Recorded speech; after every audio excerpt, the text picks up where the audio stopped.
নমস্কার বন্ধুরা, রাতে রাতে অনিশের চ্যানেলে তোমাদেরকে সবাইকে স্বাগতম। তো আশা করি বন্ধুরা তোমরা সবাই ভালো আছো, আমরা ভালো আছি। তো চলো তোমাদের ভালোবাসার আশীর্বাদ নিয়ে দিনটা শুরু করি। আশা করি ব্লগটা অনেকটা ভালো লাগবে, স্কিপ না করে পুরো ব্লগটা দেখি।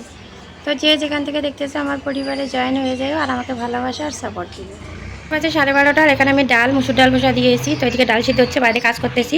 তো এতক্ষণ ধরে আমি ব্লগটা স্টার্ট করতাম, তো ফোন আসছিল, আমার মা কথা বলতেছিল ভাইয়ের সাথে, তাই স্টার্ট করতে পারিনি। দেখো কতটা পুরো তাপমাত্রা বাইরে গেছে আজকে, এত রোদ দিয়েছে আর কি বলবো, মানে বাইরে হওয়া যাচ্ছে না, এত রোদ। তো দেখতেই পাচ্ছ তোমরা, কিন্তু মেঘলা করে আছে। রোদ তো পুরো দিয়েছে কিন্তু তবুও মেঘলা, মানে রাতে বৃষ্টি আসবে। ফ্যান চলতেছে, ফ্যানও কাজ দিচ্ছে না। তো এইখানে দেখো আমার মেয়ে আর এই যে বোন ঘুমায় আছে, ওর ফেস দেখাইতে মানা করতেছে।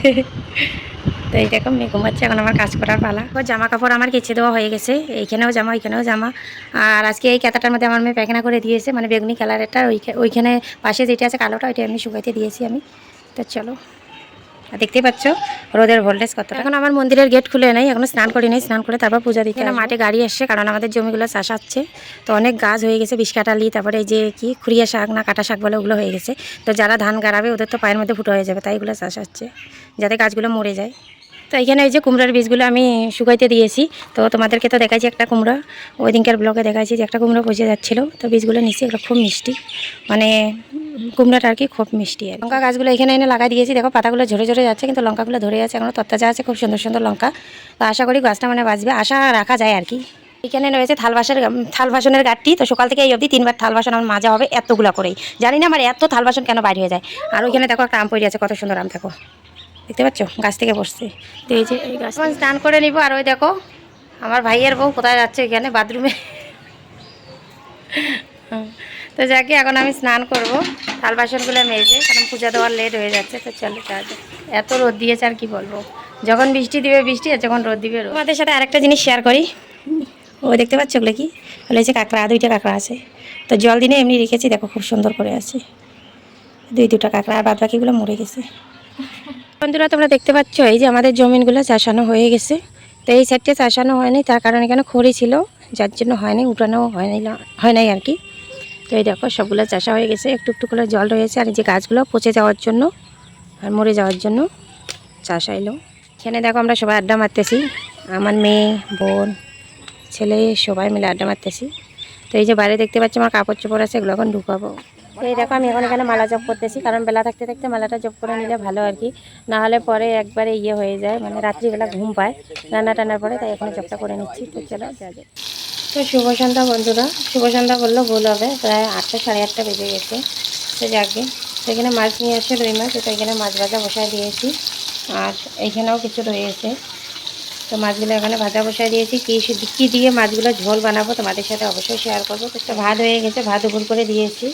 আর এইখানে এই যে কচুর ছড়া দেখতে পাচ্ছ, কচুর ছড়া কুটে রেখেছি, কচুর ছড়া দিয়ে মাছ দিয়ে বানাবো। আর আজকে বাজার থেকে নিয়ে আসি, দেখো কত বড় একটা কাঠকচু, দেখতেই পাচ্ছ তোমরা। আর নিয়ে আসছে সাথে পুঁই শাক, তো দেখতে পাচ্ছ কত লম্বা কাঠকচুটা। তো বন্ধুরা আজকে এত গরম দিয়েছে, মানে ধারণার বাইরে। এরকম গরম যদি হইতে থাকে বা এরকম গরম যদি করতে থাকে, মানুষের অনেক ক্ষতি হয়ে যাবে। তো কী বলবো, এত গরম দিচ্ছে, আমারও তো অবস্থা শেষ হয়ে গেছে, যেমন কি আমি অজ্ঞান হয়ে যাবো, এত গরম দিচ্ছে, এত তাপমাত্রা বেড়ে গেছে।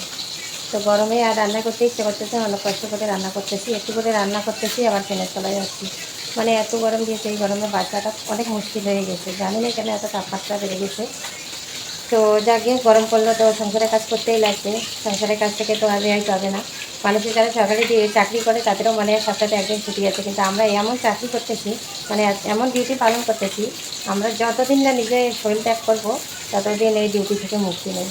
তো চলো, তো এই যে এখানে বোন জল নিতে আসছে, জল নিতে এসে আমার মোবাইলে রিচার্জ করে দিল, নেটপ্যাক শেষ হয়ে গেছে, তাই ও আমাকে 20 টাকা রিচার্জ করে দিল। তো একটু মুখটা তো উঠা। আমাদের বাড়ির থেকে জল নিয়ে যায়, কারণ আমাদের বাবাদের বাড়ির জলগুলো খুব আয়রন, তো এইখান থেকেই নিয়ে যায় জল। চলো, এই যে আমার বোনের ছেলে, ও সারাক্ষণ শুধু মোবাইল মোবাইল মোবাইল ছাড়া কিছু বোঝে না। খাইতে গেলে মোবাইল, ঘুমেতে গেলে মোবাইল, সারাক্ষণ ও শুয়ে শুয়ে যে মোবাইলে যে কতগুলো যে প্ল্যান ভিডিও বানায় বা কী কী ওগুলো যে কার্টুনের ভিডিও বানায় ওগুলো দেখে। আর এখানে আমি সবজি করছি, যে এখন আবর্জনা ওগুলো ফেলি নেই। তো এখানে মাছের ঝোল বসাই দিয়েছি, এই দেখো কচুর ছড়া দিয়েই বানাবো। তো কচুর ছড়াগুলো কিন্তু মজে গেছে, এগুলো মানে নরম নরম হবে। কিছু কিছু কচুর ছড়া আছে, মানে যতই সিদ্ধ করো না কেন, যতই মানে সিদ্ধ করার চেষ্টা করো না কেন, গলে না। দেখলে এই যে কষাইতে কষাইতে কিন্তু গলে যাচ্ছে। দেখি একটা, এই দেখো সিদ্ধ হয়ে গেছে। চলো